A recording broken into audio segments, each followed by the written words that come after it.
Muchachos, bienvenidos a este primer video de Medical Datos. En este primer video vamos a hablar de los antihipertensivos, el tratamiento farmacológico de un paciente hipertenso y un manejo adecuado en los pacientes hipertensos. Vamos a hablar sobre los antihipertensivos, toda su farmacología de forma muy general. Vamos a empezar dividiendo los antihipertensivos en 5 familias. La primera familia de ellas son los diuréticos, la segunda familia son los que inhiben el sistema renina-angiotensina-aldosterona, la tercera familia son los que actúan en el sistema nervioso autónomo, la cuarta familia son los calcioantagonistas y por último vamos a hablar de los vasodilatadores. Vamos a empezar con los diuréticos. En los diuréticos, así a grosso modo, vamos a dividirlos en 3 grandes familias. Los diuréticos de asa, que principalmente será la furosemida, los diuréticos tipo tiazida, que serán 2, que los que vamos a hablar son la hidroclorotiazida y la clortalidona. Y por último vamos a hablar de los ahorradores de potasio, que sería la espironolactona. Vamos a empezar a hablar de los diuréticos de asa, en este caso de la furosemida. El mecanismo de acción de la furosemida es inhibir el transportador sodio-potasio 2-cloro en la porción ascendente del asa de Henle. Por eso se llaman diuréticos de asa, porque ellos van a actuar en el asa de Henle. Además de su mecanismo de acción de inhibición de este canal, también van a aumentar la excreción en orina de sodio, de cloro, de potasio, magnesio y calcio. Además van a disminuir la excreción de orina de ácido úrico, lo que me puede causar una hiperuricemia, ¿cierto? La dosis será de 40-80 miligramos día, la podemos dividir entre 2 y 3 veces al día. Y los efectos que vamos a esperar con la furosemida son, obviamente, como me está aumentando la excreción de sodio, me va a poner a orinar al paciente. Al aumentar la excreción de sodio, por ende va a salir agua, ¿cierto? Entonces vamos a bajar el volumen del plasma, vamos a bajar el volumen sanguíneo, por ende vamos a tratar de bajar la presión arterial. Pero los efectos adversos que podemos encontrar con la furosemida se deben también a su mecanismo de acción, el cual aumenta la excreción de cloro, por ende me va a causar una hipocloremia al aumentar la excreción urinaria de cloro. También como aumenta la excreción urinaria de potasio me va a causar una hipopotasemia, me va a causar una hipomagnesemia y me va a causar una hipocalcemia.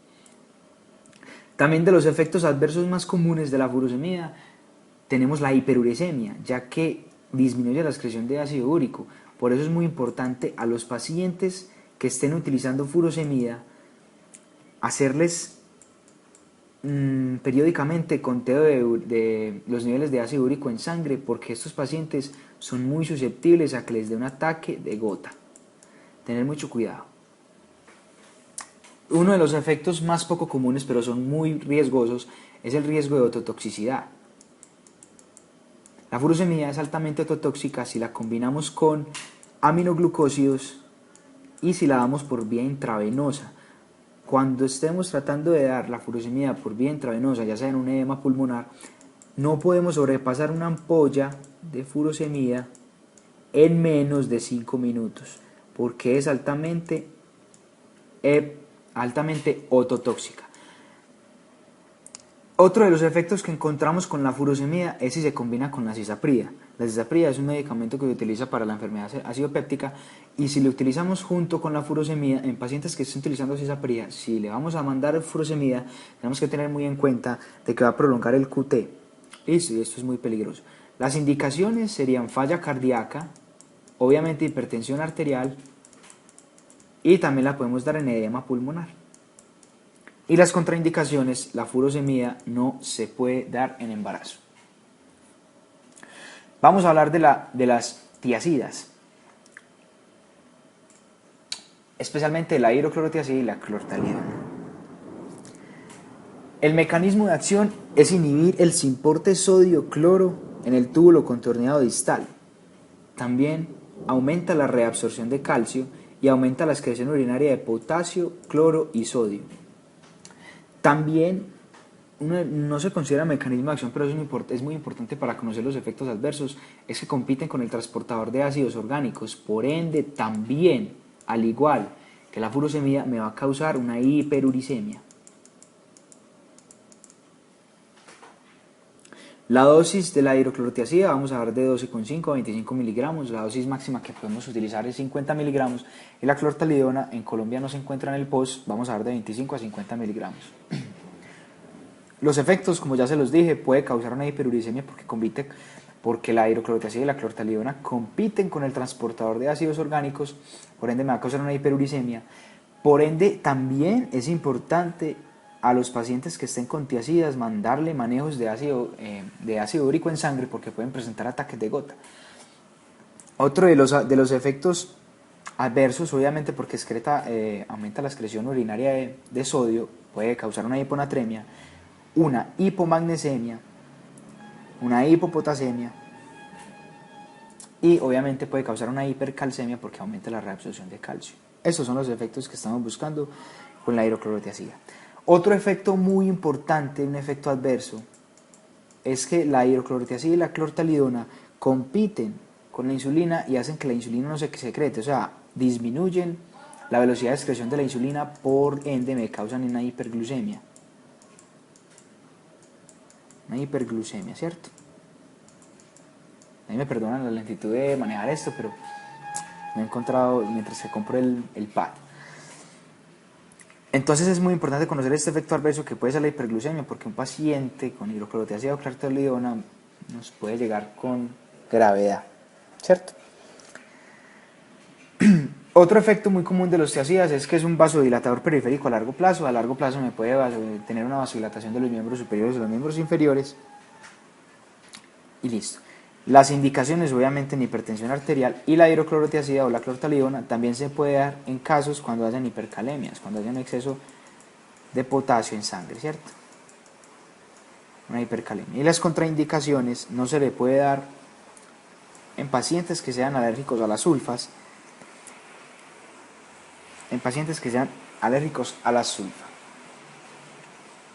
Vamos a hablar de los ahorradores de potasio. Especialmente vamos a tener la espironolactona. La espironolactona es un antagonista del receptor de la aldosterona. Su dosis va a ser de 50 a 100 miligramos. La dosis máxima que podemos utilizar es de 100 miligramos. También otro mecanismo de acción de la aldosterona es disminuye la expresión de canales de sodio y sodio-potasio ATPase en el riñón. Y también incrementa las pérdidas de sodio. Los efectos que vamos a tener obviamente puede ser una hipercalemia, porque lo que me está haciendo la espironolactona es inhibir la aldosterona. Sabemos que las funciones de la aldosterona es aumentar la excreción de potasio y aumentar la reabsorción de sodio. La aldosterona se libera principalmente en estados de deshidratación o en estados de hipotensión, con el fin de aumentar pues la presión arterial y la absorción de sodio para mantener el control del paciente. Entonces, si la espironolactona va a inhibir la aldosterona, vamos a causar los efectos contrarios. Va a empezar a aumentar la excreción urinaria de sodio y a aumentar la reabsorción de potasio. Por ende, vamos a causar una hipercalemia. Otro de los efectos adversos más comunes de la espironolactona es la ginecomastia. La ginecomastia en hombres, ¿por qué? Porque la espironolactona también se une a los receptores de andrógenos y estrógenos y me puede causar pues un efecto pues de ginecomastia y de hirsutismo también. También tenemos que tener muy en cuenta que la espironolactona puede llegar a causar un sabor metálico. Las contraindicaciones es en embarazo. La espironolactona no se puede dar en embarazo. Con esto terminamos los diuréticos. Ahora vamos a hablar de los que inhiben el sistema renina-angiotensina-aldosterona, que vamos a tener dos familias principalmente. La primera de ellas familias son los IECAS, de los que vamos a hablar en este video son el captopril, el enalapril y el lisinopril. Y los antagonistas de receptores de angiotensina 2, los ARA2. Vamos a hablar principalmente también de tres en este video, que son el losartán, el valsartán y el candesartán. Y también tenemos una tercera familia, que son los inhibidores de la relina, alisquiren, que este medicamento todavía está en muchos estudios de sus efectos. Mucho antes de hablar sobre los inhibidores del sistema renina-angiotensina-aldosterona, vamos a repasar un poco sobre cómo funciona el sistema renina-angiotensina-aldosterona. El sistema renina-angiotensina-aldosterona se va a activar, como ya se los dije, en estados de deshidratación o en estados de hipotensión. Principalmente tenemos el angiotensinógeno, que es un simógeno producido en el hígado. Este angiotensinógeno, gracias a la renina, que la renina es producida en el riñón cuando hay una hipoxia o en poquitas cantidades en el hígado, se produce la renina, y la renina lo que va a hacer con ese angiotensinógeno es convertirlo en angiotensina 1. La angiotensina 1, por medio de la ECA, la enzima convertidora de angiotensina, que se produce en el pulmón y a pocas cantidades está en el plasma, me va a pasar la angiotensina 1 a la angiotensina 2. A medida que esta conversión pasa, también la ECA, la enzima convertidora de angiotensina, va a pasar las bradosininas, me va a convertir en las bradosininas, las corta y los vuelve péptidos inactivos. Es muy importante conocer este mecanismo porque la bradosinina es un vasodilatador. Y ahorita es muy importante acordarnos de este mecanismo para explicar los efectos adversos de los IECAs. Después de que la angiotensina 2 ya está producida gracias a la ECA, la angiotensina 2 va a actuar principalmente en dos receptores. El receptor AT1, que lo que me va a causar es una vasoconstricción, y me va a actuar en la capa glomerular, en la zona glomerular de la corteza suprarrenal, aumentando la producción y la síntesis y la liberación de aldosterona. Y la aldosterona ya conocemos su función, que es aumentar la absorción de sodio y aumentar la excreción urinaria de potasio. La angiotensina 2 también me va a actuar en el receptor AT2, que va a causar vasodilatación. Es muy importante también conocer esta parte.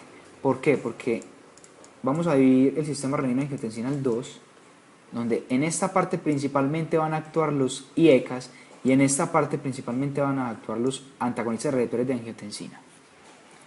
Ahora vamos a hablar de los IECAs. De los IECAs vamos a hablar principalmente en este video del captopril, del enalapril y el lisinopril. El mecanismo de acción, pues como ya se los dije, es inhibir la enzima convertidora de angiotensina, por ende la angiotensina 1 nunca se me va a pasar a angiotensina 2. La dosis de captopril es de 50 miligramos, podemos llegar a una dosis máxima en el paciente de 150, entonces esto me quiere decir que lo podemos dar 2 a 3 veces al día. En el enalapril lo podemos dar de 20 miligramos y la dosis máxima podemos llegar a 60, y el lisinopril lo podemos dar de 40 miligramos día. Los efectos que vamos a buscar obviamente es que no haga un proceso de vasoconstricción, y los efectos adversos más comunes son la tos y el angioedema, son los efectos adversos más comunes.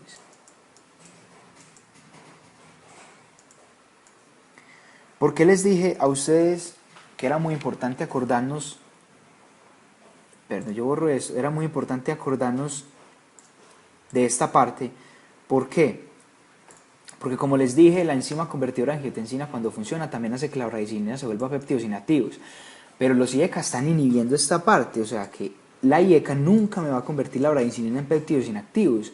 La bradicinina va a ser un vasodilatador a nivel del pulmón, lo que me va a causar es una vasodilatación, por ende va a aumentar el paso de sustancias hacia el espacio intersticial de plasma, y lo que me va a generar es tos, una tos seca, porque me va a llegar al pulmón y me va a irritar esos pulmones.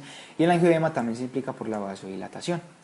Que aumenta la vasodilatación, entonces los capilares se vuelven más permeables. Como ya les dije, tenemos los efectos adversos más comunes son la tos y el angioedema. Esto es muy importante saberlo, porque si le damos a un paciente un IECA y de una al mes o a los 3 meses nos viene diciendo que tiene mucha tos seca, le debemos cambiar el IECA por un ARA2 y nunca más dárselos. Otro efecto muy común es cuando los utilizamos con un ARA2. Nunca vamos a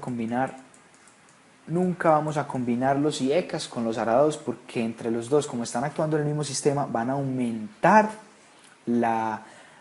los efectos adversos. Y los IECAs y los ARA2 no me van a servir en pacientes de raza negra. Más adelante vamos a explicar un poco sobre eso. Las contraindicaciones, son muy importantes conocer las contraindicaciones, porque están contraindicados en estenosis bilateral de la arteria renal. Entonces es muy importante a la hora de nosotros mandarle como tratamiento a un paciente hipertenso y IECAS, es muy importante auscultarle los flancos en busca de soplos, en busca de estenosis de las arterias bilaterales, y hacer los exámenes paraclínicos adecuados. También está contraindicado en falla renal, en neutropenia. El captopril está contraindicado en la neutropenia, como les venía diciendo, en personas de raza negra. También está contraindicado en embarazo, y también está contraindicado en disgenesia renal.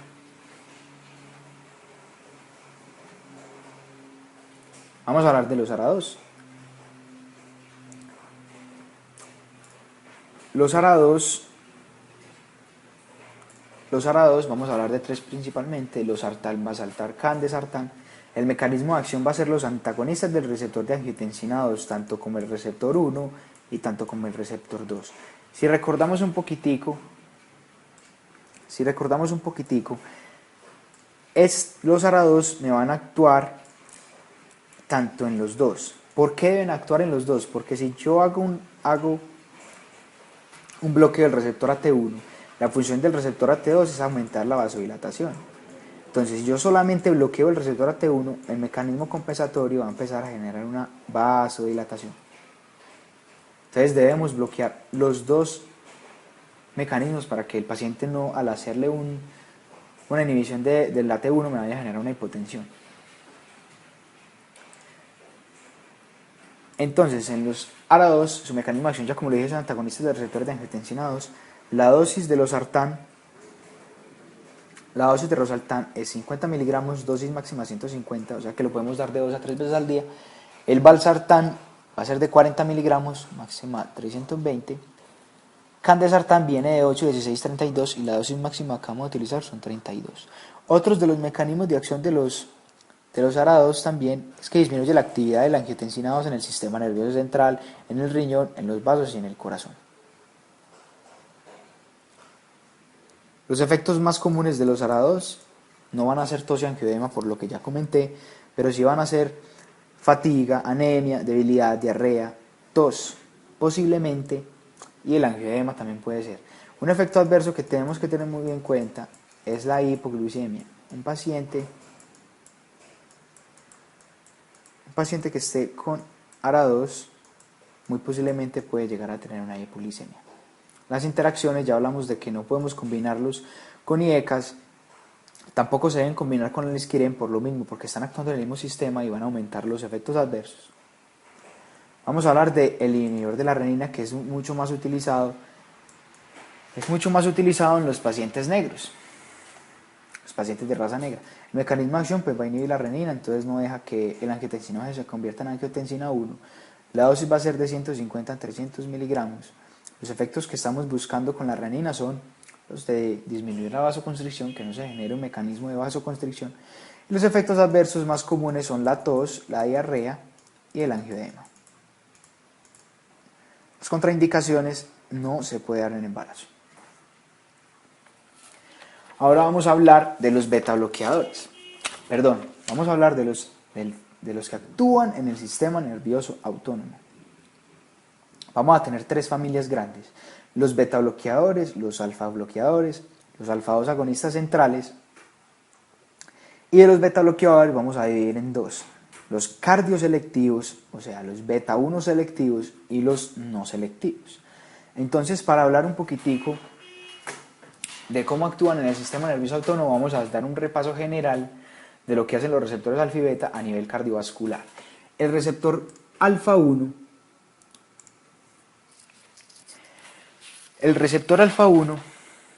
bueno, primero vamos a hablar de las principales catecolaminas que van a actuar en ese sistema, que son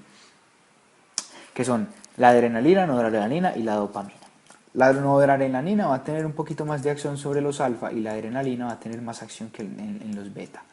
Entonces, cuando se me activan los alfa van a ser alfa 1 y alfa 2.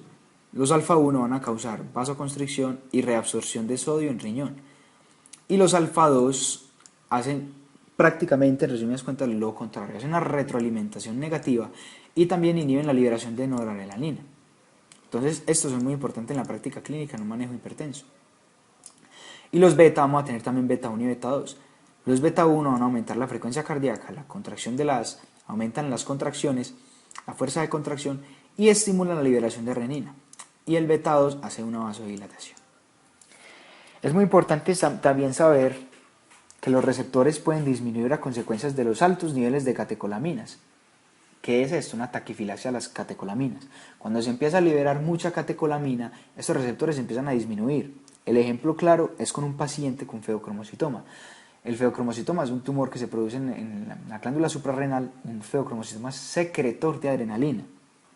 Al aumentarse la noradrenalina, estos receptores comienzan a disminuir porque hay mucho, se genera una taquifilaxia. Entonces, por ende, un paciente con febocromocitoma tiene mucha hipotensión ortostática porque no se produce vasoconstricción inducida por la adrenalina al asumir la erección cuando el paciente está parado.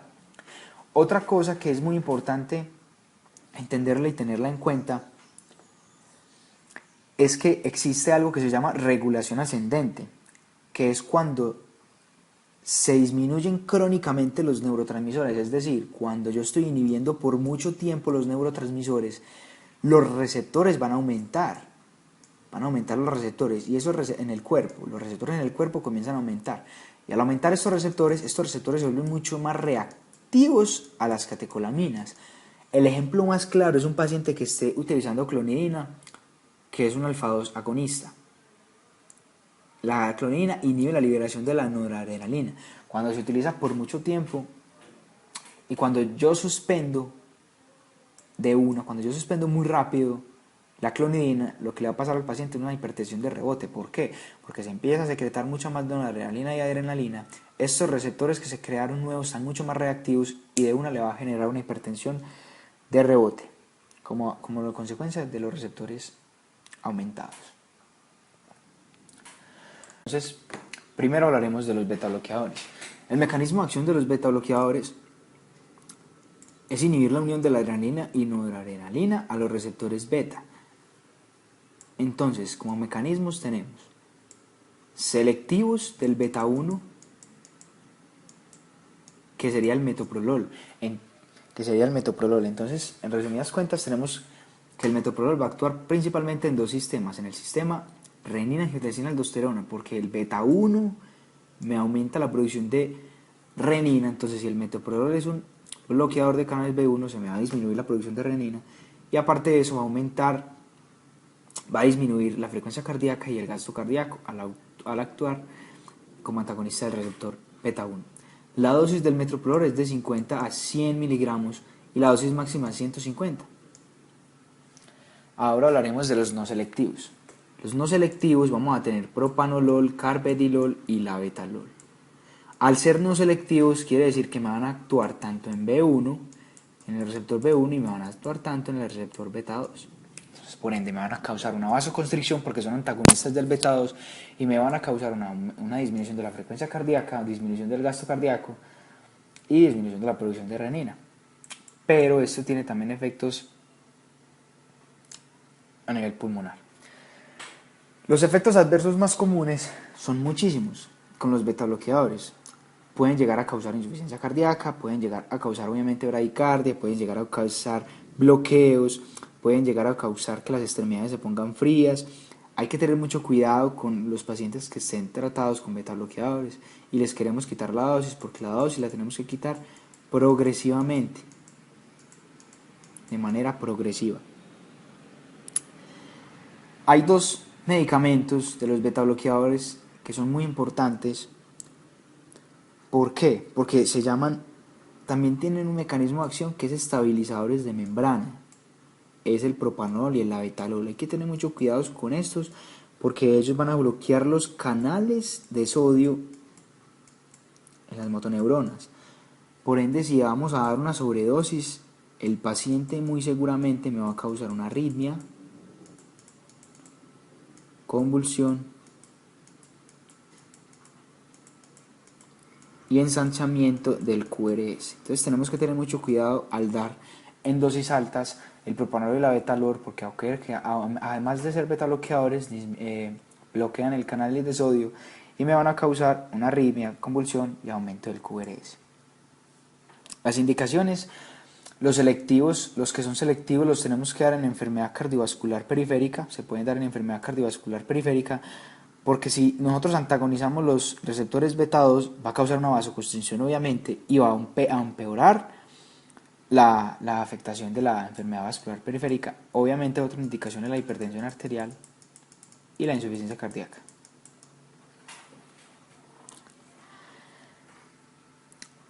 Hay que tener mucho cuidado también como efecto adverso en los pacientes que estén utilizando beta bloqueadores y sean diabéticos y estén utilizando algún hipoglicemiante, ya sea metformina, o sea glibenclamida, o sea insulina, porque los beta bloqueadores van a aumentar la acción de los hipoglicemiantes. Entonces tenemos que tener mucho cuidado porque aumenta su acción hipoglicemiante, el paciente tiene más riesgo de dar una hipoglicemia, empieza con hipotensión, escalofríos, diaforesis, se nos cae el paciente y quedan en un síncope. También tenemos que hablar sobre la interacción que tienen con verapamilo y diltiazem. Ahorita hablamos más adelante de eso, listo. Ojo con verapamilo y ojo con diltiazem. Como dato curioso, todo paciente intoxicado, todo paciente que esté intoxicado, su cardioselectividad, o sea, su selectividad va a disminuirse. Por ende, si está tomando metoprolol, si por ende se está tomando metoprolol, ese metoprolol se va a ir tanto para B1 como para B2 en un paciente intoxicado. Hay que tener muy en cuenta esto. Vamos a hablar de los alfa bloqueadores. Alfa bloqueadores vamos a hablar principalmente de la prazosina y la doxazosina. El mecanismo de acción pues antagonizan los receptores 1 y como ya venimos hablando anteriormente, los receptores 1 van a causar vasoespasmo, entonces los van a antagonizar y se va a producir una vasodilatación. La dosis va a ser de prazosina 2 miligramos día. Uno tiene que ir aumentando suavemente por un efecto adverso que ya se los voy a explicar. Y la dosis máxima que vamos a encontrar es 20 miligramos. Tiene que ir aumentando en los días hasta llegar a 20 miligramos y dependiendo cómo reaccione el paciente. Y la doxazosina es de 2 a 4 miligramos día. También la tenemos que ir aumentando suavemente. Y la dosis máxima que llegamos es de 16 miligramos. Los efectos que vamos a encontrar, como ya les venía explicando, el por qué se debe ir aumentando suavemente la prazosina, es porque ellos van a causar un fenómeno de primera dosis. Este fenómeno consiste en hipotensión en la primera dosis. Quiere decir que se presenta una hipotensión ortostática después de 30-90 minutos de la primera dosis. Entonces por eso tenemos que ir aumentando de a poquitos, porque si le damos por ejemplo a un paciente de 1 a los 20 miligramos, se nos va a tirar una hipotensión y esto puede ser muy peligroso.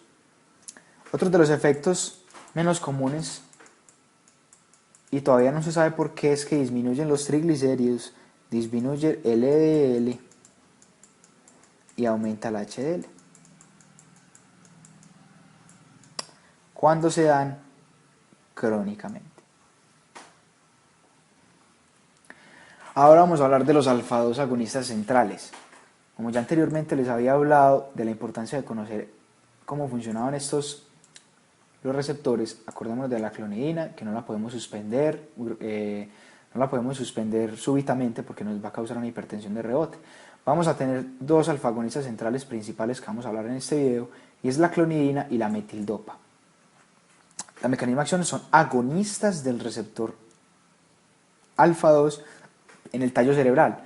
Agonistas quiere decir que me lo empiezan a estimular más, entonces por ende se va a inhibir la estimulación de noradrenalina mucho más. La dosis de clonidina es de 0.15 a 0.8 miligramos día, 2 a 3 veces. Este medicamento se puede dar en urgencias hipertensivas. De urgencias y emergencias hipertensivas es un video que vamos a hablar luego. Y la metildopa no voy a entrar mucho en ella porque es más indicada en pacientes embarazadas. Los efectos adversos más comunes que vamos a tener con la clonidina son la sedación, la serostomía, vamos a tener hipotensión postural, disfunción eréctil y puede llegar a causar pesadillas. Acordémonos otra vez, se los insisto, una hipertensión de rebote cuando interrumpimos súbitamente la clonidina. Y las contraindicaciones son contraindicados en el embarazo. La clonidina está contraindicada en el embarazo. Como cuarta familia tenemos los calcioantagonistas. Los calcioantagonistas vamos a tener dos principalmente, los dihidropiridínicos y los no dihidropiridínicos.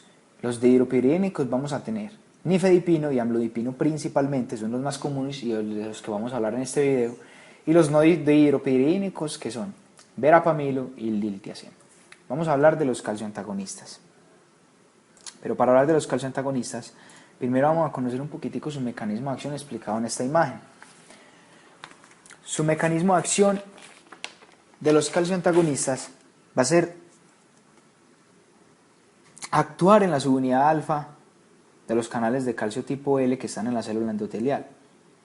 Estos canales tipo L son los encargados de aumentar el calcio intracelular en este mecanismo. ¿Cuál es este mecanismo? Es un mecanismo explicado que me puede llegar a producir hipertensión. Es un mecanismo que me puede llegar a producir hipertensión, que es el intercambio de sodio e hidrógeno en la célula endotelial, me va a llevar a aumentar el calcio intracelular por medio de los canales L, y al aumentar el calcio intracelular va a aumentar la hipertensión porque esto genera mayor tono muscular por incremento de este calcio a nivel intracelular de la célula endotelial. Entonces los calcioantagonistas se van a pegar a esa subunidad alfa del canal tipo L y lo van a bloquear para que el calcio no entre a intracelular y no aumente su tono. Entonces en esta imagen se resume que eso se vuelve un ciclo. Cuando hay una disfunción endoteliar, por lo que les dije, que aumenta este soporte y aumenta el calcio intracelular, va a producir una vasoconstricción por mayor tono intravascular por el calcio, luego se incrementa la resistencia vascular periférica, por ende hay una hipertensión y luego se vuelve un estrés mecánico. Los calcioantagonistas vamos a tener principalmente los que ya le dije, dihidropirínicos y no dihidropirínicos. El nifedipino lo vamos a dar en 10 a 30 miligramos. Inicialmente uno puede empezar con 60 miligramos día, o sea, 2 pastillitas de esta. El amlodipino se da de 5 a 10 y la dosis máxima es 10 miligramos. Los efectos de los dihidropirínicos, estos dihidropirínicos tienen mayores efectos vasodilatadores.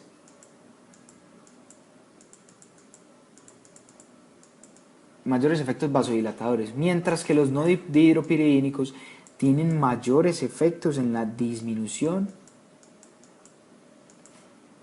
de la conducción cardíaca por el nódulo AB. Entonces los efectos adversos más comunes de los dihidropirínicos van a ser taquicardia, flush, puede tener un flush facial y puede tener un edema de miembros inferiores porque aumenta la vasodilatación. Y los no dihidropirínicos van a ser la cefalea, constipación, erupciones cutáneas, somnolencia, bradicardia y bloqueo cardíaco porque disminuye la conductancia AB. Lo que yo les explicaba ahora, los betabloqueadores, hay que tener muy en cuenta la interacción que tienen con los betabloqueadores, sobre todo los no dihidropirínicos. Los no dihidropirínicos al juntarse con betabloqueadores pueden tener mayor probabilidad de infarto, de que le dé un infarto al paciente o un bloqueo AB. Entonces, es tan contraindicado combinar no dihidropirínicos, ya sea verapamil o diltiazem, con beta bloqueadores. Y por último, vamos a hablar sobre los vasodilatadores. Vamos a tener prácticamente dos familias, los vasodilatadores arteriales, que son la hidralacina y el minoxidil, y los vasodilatadores arteriales y venosos.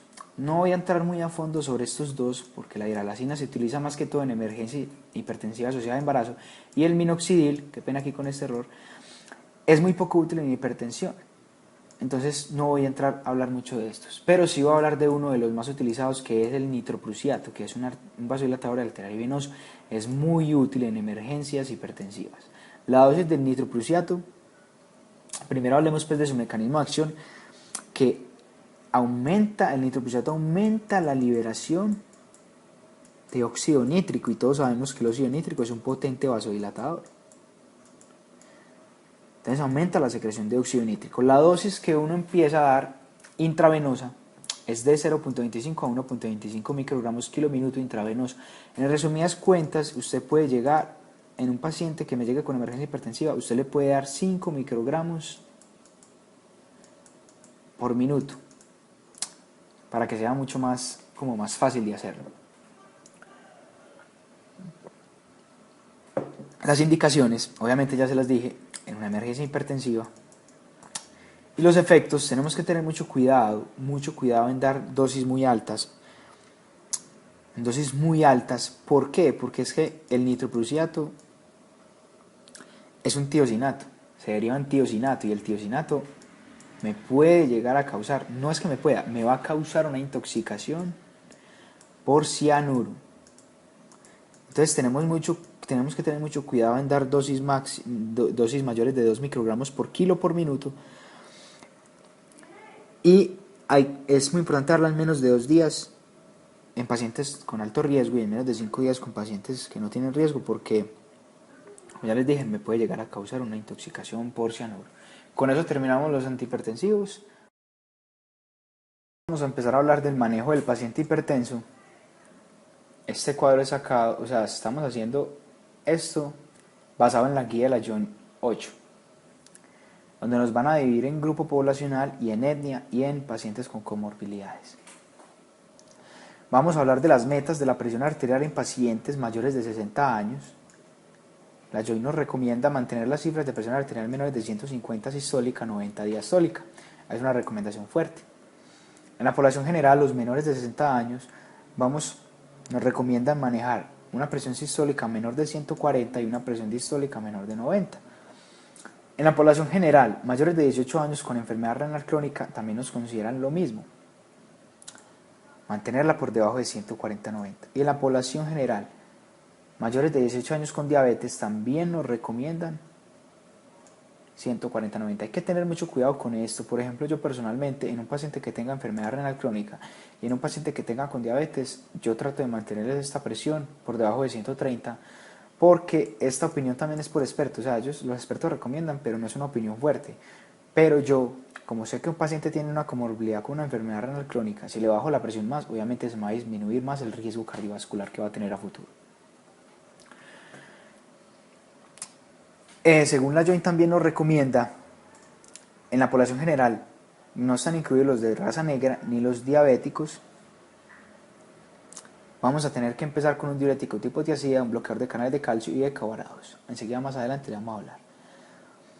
En los negros, incluidos los diabéticos, tenemos que tener el tratamiento incluido con un tiazida o con un bloqueador de los canales de calcio, un calcio antagonista. Y en la población mayor de 18 años con enfermedad renal crónica e hipertensión, el tratamiento debe incluir un IECA o un ARA para mejorar los eventos renales. Hay que tener mucho cuidado con eso. Vamos a hablar un poquitico del manejo del paciente hipertenso. El manejo del paciente hipertenso, como nos lo recomienda, ese es un manejo del paciente hipertenso que yo hago para los pacientes que no tienen comorbilidades. Usted normalmente empieza con un IECA o un ARA. Recordemos que nunca los podemos dar juntos. Entonces, hagamos de cuenta que empezamos con un IECA. Llega un paciente con presión arterial y vamos a empezar con un IECA, un inhibidor de canales de calcio, sea captopril o enalapril.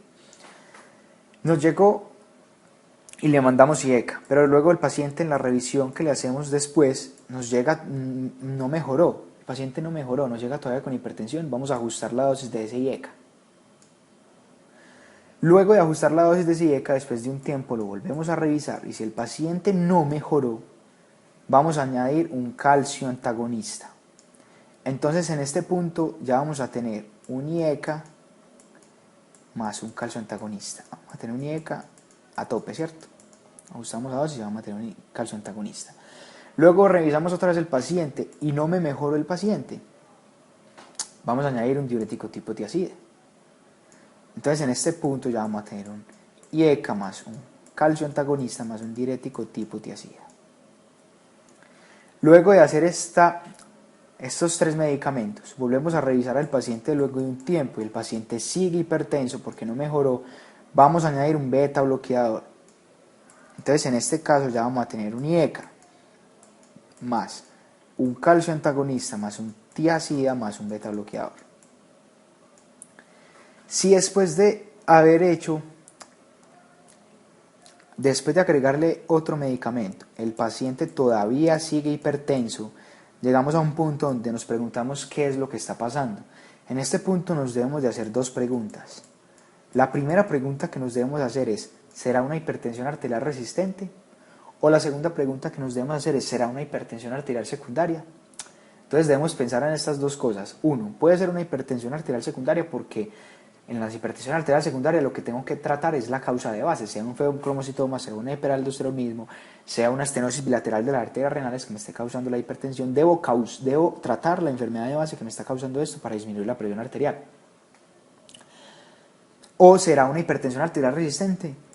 La definición de hipertensión arterial resistente es la hipertensión que continúa después de usted haber dado 3 antihipertensivos o más y que entre esos hipertensivos incluye un tiazida. Vuelvo y repito, la definición de hipertensión arterial resistente es que luego de combinar 3 o más antihipertensivos a dosis tope y que uno de ellos sea un diurético tipo tiazida, el paciente todavía me continúe con hipertensión arterial resistente. Si el paciente me continúa con hipertensión arterial resistente, no que me continúe, si diagnosticamos hipertensión arterial resistente, vamos a empezar con espironolactona, añadimos espironolactona. Luego de hacer una revisión, nos vuelve y nos pasa lo mismo, el paciente continúa con hipertensión arterial, vamos a adicionar alfa, sea un alfa 2 agonista central o sea un alfa bloqueador. Más que todo este tratamiento, estas dos últimas pilares de tratamiento, el quinto y el sexto, lo va a hacer el médico internista. Entonces nosotros como médicos generales podemos llegar hasta añadir los beta bloqueadores y después lo podemos remitir para que el internista también le busque otras causas. Y por último vamos a hablar de las consideraciones especiales. En los pacientes que hayan tenido enfermedad coronaria o post hayan tenido infarto agudo de miocardio, ellos se benefician mucho de beta bloqueadores y de IECA. Los que tienen falla cardíaca sistólica se benefician de los IECAs o ARA2, beta bloqueadores, espironolactona o tiazidas. Los que tienen falla cardíaca diastólica se mejoran por un IECA o un ARA2, un beta bloqueador o un tiazida. Los que tienen diabetes se benefician con IECA o ARA2, tiazida, beta bloqueador o calcio antagonistas. Los que tienen enfermedad renal crónica, como lo decía la Join, se benefician mucho más de IECA o ARA2. Y los que tienen un ataque cerebrovascular o un ataque isquémico transitorio se mejoran con una tiazida, con un inhibidor de la enzima convertidora de angiotensina. Con eso terminamos. Es mi primer video que hago sobre este canal. Espero que les haya gustado. Si alguno se dio cuenta que cometí un error, pues los invito a que me corrijan en los comentarios, porque yo soy humano, también me equivoco y también de ustedes aprendo mucho. Igual sigo siendo estudiante todavía y estoy aprendiendo todos los días. También si les gustó el video, denle me gusta, suscríbanse a mi canal que voy a estar subiendo videos constantemente.